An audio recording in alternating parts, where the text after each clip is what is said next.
Let's bring in Judiciary Committee member David Cicilline. Welcome to Primetime.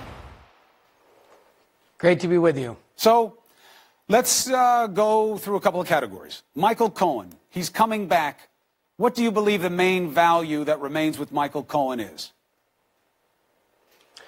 Well, I mean, I think Michael Cohen shared very important information about a number of things. The operation of the Trump Organization, potential crimes relating to tax fraud, wire fraud, suborning perjury, maybe defrauding the United States because of the conversation you overheard between the president and Roger Stone.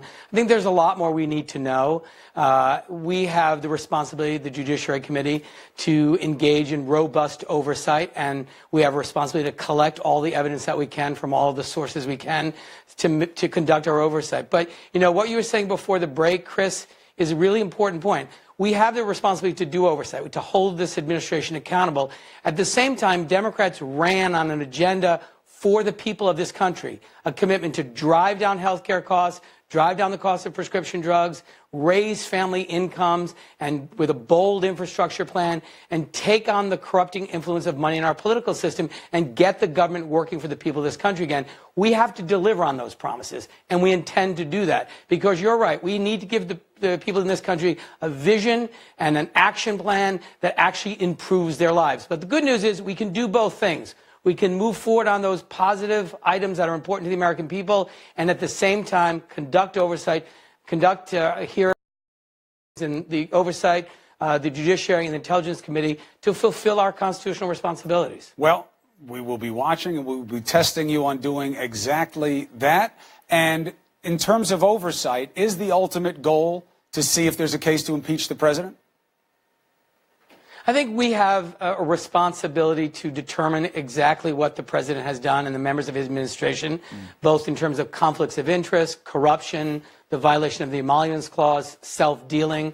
We have a responsibility to understand if that includes criminal activity and to hold the president responsible. And only once we gather all the information, hear from Mr. Mueller with his completed report, and make a determination as to what the facts are, what actually happened, can we actually answer that question. But Speaker Pelosi made this point. I think it's an important one. We should never proceed with impeachment for political purposes, and we should never avoid impeachment for political purposes. If the facts warrant it, we have a constitutional duty to do it. If the facts don't, we shouldn't. But we have to gather evidence, conduct our oversight to make that determination. Right, but it could, like, never end. I mean, you could just keep looking and looking. This guy's got 30, 40 years of shady dealings that you could look at. I mean, I investigated him. It took us a year and a half at ABC News. We barely got past what his net worth is. We sat with him on the phone for many minutes, if not hours at a time, with him changing it by $1 billion. So, you know, I'm saying, like, how much is too much? No. When does it ever end? Are you worried that the fatigue of it will work against you? Yeah.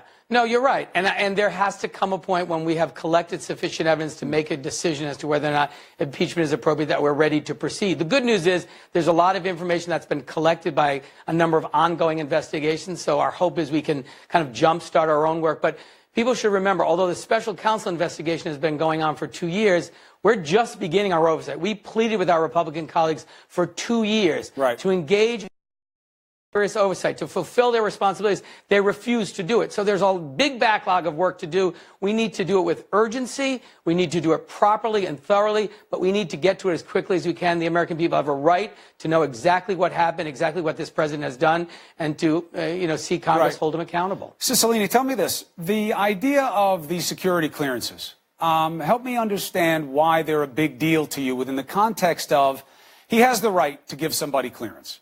It doesn't make it right, but he has the right as president. Seems he lied about it.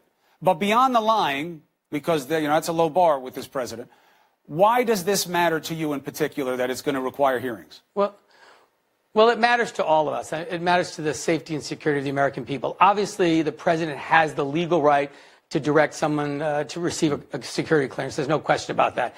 But we have to wonder, first of all, why did the FBI, the CIA, and the intelligence community object to Jared Kushner getting a security clearance? What were their concerns? Why did the president overrule those concerns? And why did the president lie about it?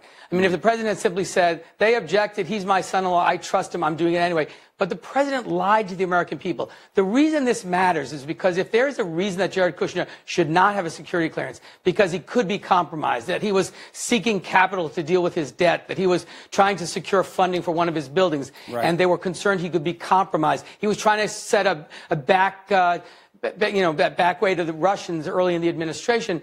Those are real issues that could compromise the security of our country. And so this is a serious question. It's about the security of our country. When the intelligence agencies express objections, it's for a reason. And we have to wonder why the president overruled that, for what reason, and why did he lie to the American people about it? This is very, very important. While you're at it, find out why his son-in-law had to change his disclosure statement so many times. Also, let me ask you a political question. So Ed Matt Schlapp on CPAC is saying that you bunch of socialists. You lost control of your party. You're going far left. It's not your party anymore. It's the party of the upstarts, the new Congress members, many of them women. Alexandria Ocasio-Cortez gets a lot of attention. She said something about if you vote with Republicans and against us, we're going to come and get you. I don't know if I have the sound. Mel, do I actually have the sound, or do I just paraphrase? You know what I'm talking about, right, Congressman? I do. What do you make of that kind of statement? First of all, I mean, I think this socialist thing is kind of funny. The president said it in the State of the Union. It's a preposterous claim. Look, Democrats are fighting for core democratic values. Driving down the cost of health care, making sure more people are covered, driving down the cost of prescription drugs, dealing with the pernicious income inequality in this country, raising family income so folks can get by, taking on the corruption in Washington and getting money out of politics. Those are all core values of the Democratic Party. Rebuilding our infrastructure, taking on climate change, reducing gun violence. So if those are, socialist positions, so be it. But of course they're not. These are the same arguments Republicans made when they opposed Medicare and Social Security. But Democrats are focused on issues that matter to working people. This idea of the president and the Republicans trying to use socialism is a ridiculous claim. Democrats are going to continue to fight for things that matter to people in this country. Listen, I'm with you. And both parties says they're a big tent. But when you have, your young Congress people talking socialist talk, and the guy who's leading the polls right now to be your nominee very early, but is a self-described socialist, they're going to use it as a cudgel against you. But what do you think about her saying if you vote with the Republicans, we're going to come and get you? Look, she didn't say we're going to come and get you. I think she I'm paraphrasing. Frustration. For effect. Yeah, no. Look, we have a big, diverse, wonderful caucus. And we have a lot of new members who are bringing their passions and their ideas and their energy, reflecting that of their constituents. And you know what was going to happen?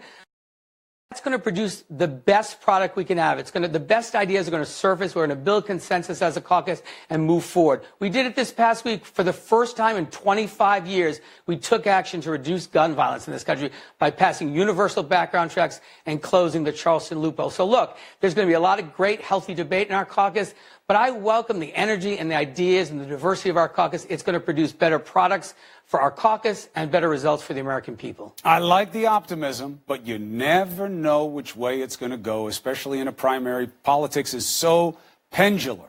And what will the reaction be to Trump within your rank and file? Diversity, young people, you're courting that vote. We'll see where it takes you. Congressman Cicilline, thank you so much on a Friday night. Be well.